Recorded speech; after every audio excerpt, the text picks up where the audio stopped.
December 1900. Three lighthouse keepers vanish from a remote island in the North Atlantic. No bodies, no signs of struggle, no way off the island. When rescuers arrive, the lighthouse lamps are ready to be lit. A chair is knocked over, and a meal has been left unfinished, as if the men stood up and simply walked away. Their logbook contains strange entries, including one that says, "Storms the likes of which I have never seen." But on those nights, no storms were recorded anywhere. More than 120 years later, the disappearance of the Flannan Isles Lighthouse keepers remains one of the eeriest mysteries in maritime history. In every corner of history, there are stories we were never meant to hear, events buried in shadows, and mysteries that refuse to stay silent. Here, we peel back the layers of time. We reopen forgotten case files.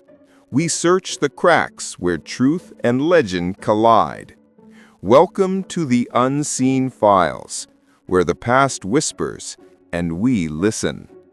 If you seek the strange, the unexplained, and the untold, you're in the right place. Subscribe and step into the unknown. The Lighthouse, the men who vanished. The edge of the world. The Flannan Isles are a set of tiny, jagged islands off the coast of Scotland. Winds scream across the cliffs year-round. No trees grow there, no permanent residents, just rock and sea and silence. In 1899, Britain built a lighthouse on the largest island, Flannan Moor, a tower of stone meant to guide ships away from the deadly surrounding waters. 3 lighthouse keepers were stationed there. Thomas Marshall, age 28, the youngest, serious, disciplined. James Ducat, age 43, the principal keeper, calm, experienced. Donald MacArthur, age 40, tough, short-tempered, but loyal. They rotated roles and watched each other's backs. Out here, isolation could break a man. It was winter 1900.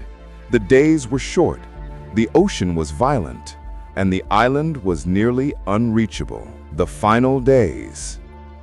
The last log entries. In mid-December, the lighthouse logs began recording unusual things. December 12. Marshall writes about a storm worse than anything he has ever seen. Ducat is unusually quiet. MacArthur is crying. MacArthur was known as a tough ex-soldier. He didn't cry. December 13th. Storm still raging. Prayers said together. Sea roaring like wild beasts. December 15th. Storm ended. God is over all. These logs are terrifying because according to weather records and nearby ships, no storm happened on those nights. The sea was calm, the sky clear. So what did the men see? The relief ship arrived. On December 26th, a supply ship, the Hesperus, arrived to deliver provisions and switch out the keepers. As the ship approached, something felt wrong. The lighthouse was dark. No one came out to greet them. The flag was missing. The captain blew his horn. No answer. The discovery. When the men reached the lighthouse, they found the gate closed, the door unlocked, the clocks stopped, the beds made, a half-eaten meal left on the table, the lamps ready for lighting, everything normal, except the keepers themselves were gone. Then they noticed something strange. One of the chairs was knocked over, as if someone got up suddenly, in a hurry. Inside the storage room, 2 of the yellow oilskin coats were missing, but one coat remained hanging on its hook. This meant one man left the lighthouse with no coat, in freezing winter. Something was very, very wrong. The search. Search teams covered every inch of the island. They found 3 clues. Clue 1, the west landing. At the far side of the island, the ocean had carved giant cracks into the rock. Here, investigators found a broken crane, ropes scattered, a steel railing bent and twisted, and turf ripped from the ground, as if a massive force had hit the area. But again, no storms had been recorded. The damage looked like the aftermath of a massive wave, but the sea had been calmed for days. Clue 2. Footprints. Footprints led to the cliffside, but only 2 sets, not 3. This suggests one of 2 possibilities. One man stayed inside, one man vanished earlier. The official report claimed all 3 were washed away by a wave, but that didn't explain Clue 3, the ropes. A box of ropes, normally stored high on the cliffs, was found down near the waterline. This meant at least one man had gone down to retrieve them, a dangerous job even on good days. But still, why would all 3 men leave their post at once? They were trained to never abandon the lighthouse together. This rule was strict because it was the difference between life and death for ships at sea. So what made them break that rule? Theories. Over 120 years, the theories have ranged from logical to completely bizarre. Let's break them down. 1. The rogue wave theory, most official. The most common explanation is that a massive, unpredictable wave swept the men away. But this requires all 3 men to be outside at once, breaking protocol, and doesn't explain missing oilskin coat, overturned chair, weather logs claiming storms no one else saw, why one man left with no coat, why all 3 left the lighthouse unattended. It also doesn't explain the eerie logbook entries. 2.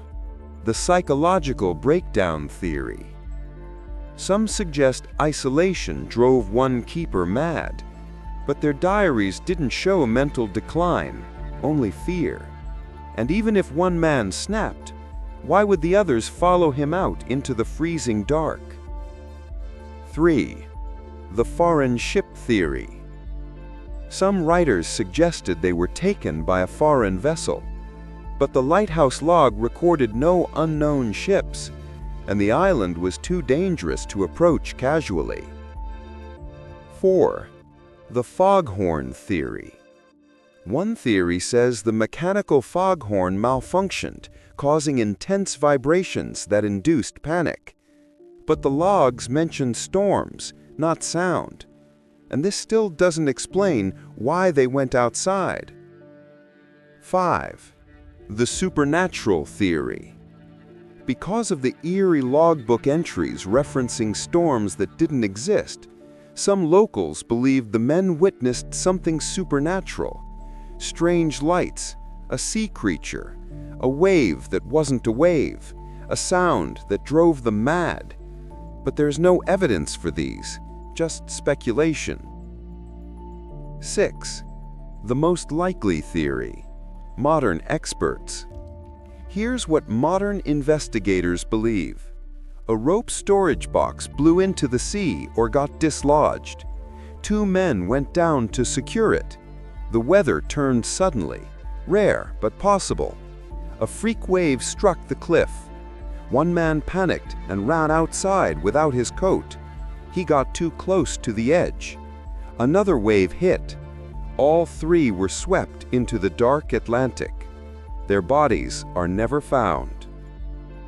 But it still doesn't explain the logbook entries describing storms no one else saw, or the overturned chair, or the fact that experienced keepers would break every safety rule at once. The final night. So here is the most accepted reconstruction. December 15th, 1900, evening. The men are inside the lighthouse. They hear something outside. Wind? A crash? The rope box tipping? 2 put on coats and go to investigate. MacArthur stays inside. He hears a shout, runs out without grabbing his coat. A sudden powerful wave slams into the west landing. So strong it bends metal railings. So sudden the men have no time to escape. All three are swept into the dark Atlantic. Their bodies are never found. More than 100 years later, the Flannan Isles Lighthouse stands silent, automated, unmanned, watching over the same cold waters where three men vanished without a trace. Their last days are still a mystery, their final moments unknowable. But in a place where the wind howls like a living thing, where waves rise taller than houses, and where the sea has swallowed entire ships whole, maybe the truth is simple. Maybe the island claimed them, like it had claimed so many before.